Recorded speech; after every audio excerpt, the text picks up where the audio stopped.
Baik, selamat malam teman-teman. Selamat datang kembali di channel YouTube saya. Pada malam hari ini, saya ingin membacakan hasil resum tentang pembelajaran ilmu sosial budaya dasar saya. Nah, perkenalkan nama saya Gregory Sigo, saya berasal dari PKK 5. NIM 23101085. Baik teman-teman, pada hasil resum saya bab 1 itu lingkup kajian dan tujuan ISBD. A. Pengertian ilmu budaya dasar.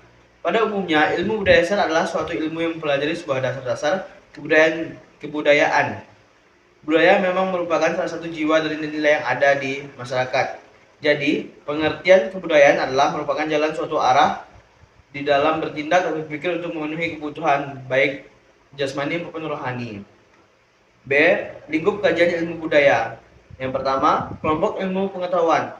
Menurut Profesor Dr. Horjo Batiar, dalam ilmu pengetahuan dikelompokkan menjadi 3, yaitu ilmu alamiah, ilmu sosial, dan ilmu pengetahuan budaya. Ilmu sosial budaya dasar termasuk dalam ilmu sosial dan kelompok pengetahuan budaya. Maka metode pendekatannya menggunakan pendekatan gabungan, yaitu pendekatan terhadap manusia sebagai makhluk sosial dan interaksi dalam kelompok sosialnya. Di sisi lain, pendekatan kepada manusia sebagai makhluk budaya dan kemanusiaan. Manusia sebagai makhluk sosial atau zoon politikon, artinya manusia sebagai individu tidak akan mampu hidup sendiri dan tidak akan berkembang apabila tidak hidup dengan individu lain.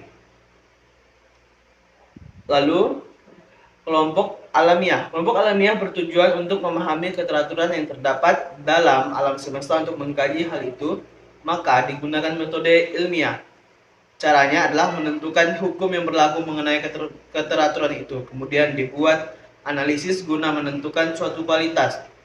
Yang termasuk dalam kelompok alamiah adalah astronomi, fisika, kimia, biologi, kedokteran, dan mekanika.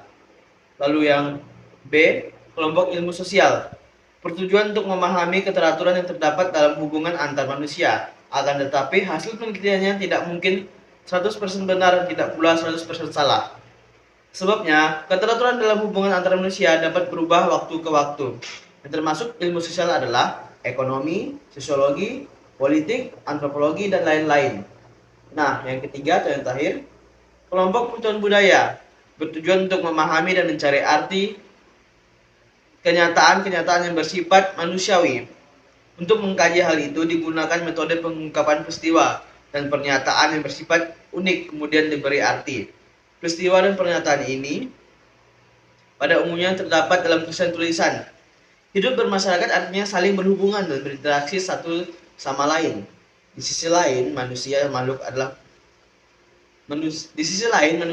budaya yang juga dikodrati, artinya sejak lahir sudah menjadi makhluk paling sempurna karena dibekali oleh Sang Pencipta dengan akal perasaan yang membedakan makhluk yang lain. Nah, yang kedua, unsur utama. Unsur sosial budaya meliputi tema mengenai manusia makhluk sosial atau zoon politikon dan perkembangan kebudayaan. Unsur ini meliputi kajian berikut. A. Bentuk kelompok sosial budaya. B. Kebudayaan dan peradaban. C. Sistem nilai budaya dan pandangan hidup. D. Perubahan sistem nilai budaya. E. Akibat perubahan sistem nilai budaya. Unsur kedua adalah kemanusiaan atau humanoira. Unsur ini meliputi kajian berikut. A. Hakikat manusia sama atau universal. Kebutuhan hidup manusia. Sikap dan perilaku manusia. Kehidupan manusiawi dan tidak manusiawi. E. Upaya-upaya manusiakan manusia. C. Tujuan ilmu sosial budaya dasar. Nah teman-teman, adapun tujuan dari ilmu sosial budaya dasar ini adalah sebagai berikut. Tujuan umumnya, pengembangan kepribadian manusia sebagai makhluk sosial dan makhluk budaya. Yang kedua, kemampuan menanggapi secara kritis dan berwawasan luas masalah sosial budaya dan masalah lingkungan sosial budaya. Ketiga, kemampuan menyelesaikan secara halus, aktif, dan manusiawi masalah-masalah tersebut. Nah, tujuan khususnya yaitu mempertajam kepekaan terhadap sosial budaya dan lingkungannya, memperluas pandangan tentang masalah sosial budaya dan masalah kemanusiaan. Yang terakhir, meningkatkan kesadaran terhadap nilai kemanusiaan dan kehidupan manusiawi. D. Pentingnya pendekatan interdisipliner dalam ISBD. Interdisipliner adalah pendekatan dalam pendekatan pemecahan suatu masalah dengan menggunakan tinjauan berbagai sudut pandangan ilmu serumpun yang relevan atau tidak, atau tepat guna secara terpadu.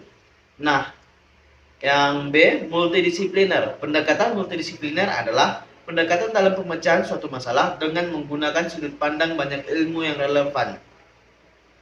Nah, teman-teman, sekian resum pada bab 1, yaitu tentang ilmu sosial budaya saya. Semoga teman-teman dapat memahami apa yang disampaikan dalam resum bab saya.